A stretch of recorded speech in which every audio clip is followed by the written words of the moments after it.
সুদূর ১৪৪৬ বছর আগে হযরত মুহাম্মদ ও তার অনুগামীরা মক্কা থেকে মদিনার উদ্দেশ্যে রওনা হন। দিনটি ছিল প্রথম। তাকে মক্কায় ইসলামের বার্তা প্রচার করায় বাধা দেওয়া হয়। মহরমের দশম দিনটি অশুরা হিসেবে পালিত হয়। এদিন ইমাম হোসেনের মৃত্যুর শোক পালন করা হয়। ইমাম হোসেন ছিলেন হযরত মুহাম্মদের পৌত্র এবং হযরত আলীর পুত্র। ৬৮০ খ্রিস্টপূর্বে কারবালার যুদ্ধে তিনি প্রাণ ত্যাগ করেন। ইসলামের অন্যান্য উৎসব থেকে মহরম আলাদা, কারণ এই মাসটি হলো শোক জ্ঞাপন ও প্রার্থনার মাস। এই সময় কোনো উৎসব পালিত হয় না। শিয়া সম্প্রদায়ের মানুষেরা এদিন একটি শৃঙ্খল তৈরি করে নিজেকে ক্ষতবিক্ষত করতে থাকেন। আবার সুন্নিরা এদিন উপবাস পালন করেন ও ইয়া হুসেন অথবা ইয়া আলী উচ্চারণ করে।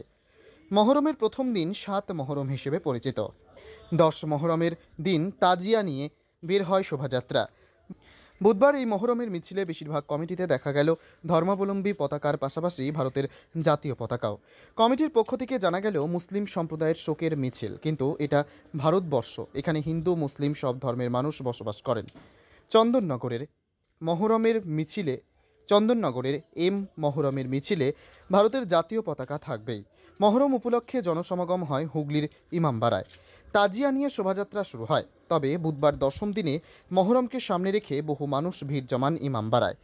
তাজিয়া নিয়ে মুসলিম সম্প্রদায়ের মানুষেরা রাস্তায় মিছিল করার সময় বা তলোয়ার খেলার সময় কোনো অপ্রীতিকর ঘটনা এড়াতে চন্দননগর পুলিশ কমিশনারেটের পক্ষ থেকে চুঁচুড়া থেকে চন্দননগর, শ্রীরামপুর সহ বিভিন্ন এলাকায় বিশাল পুলিশ বাহিনী মোতায়েন করা হয়েছে।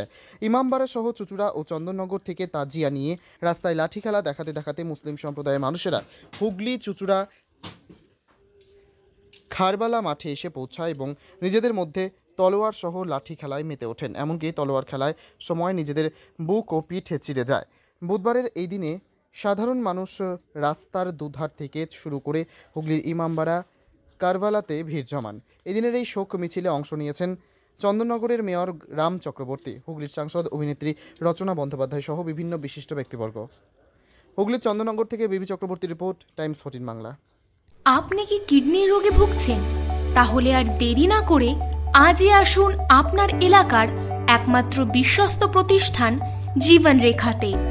এখানে বিশেষজ্ঞ নেফ্রোলজিস্ট ডাক্তাররা লেজার ট্রিটমেন্টের মাধ্যমে রোগীদের সমস্ত ধরনের কিডনির এবং প্রোস্টেটের অপারেশন করে থাকেন। রোগী দেখছেন nephrologist doctor Arkaprabha Chakraborty, SSKM hospital, Kolkata. Doctor Sunil Kumar, Apollo hospital, Kolkata. Doctor Pinaki Mukherjee, NRS hospital, Kolkata. এছাড়াও এখানে প্রতিদিন অপারেশন করছেন ও বহির্বিভাগের রোগী দেখছেন ইউরোসার্জন ডক্টর আতার কাশিম, PG হসপিটাল, কলকাতা। তাছাড়াও এখানে স্বাস্থ্যসাথী কার্ড ও ওয়েস্ট বেঙ্গল হেলথ স্কিমের সুবিধা রয়েছে।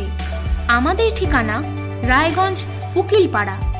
বিশদে জানতে কল করুন 8373066655 অথবা 8373066644 এই নম্বরে।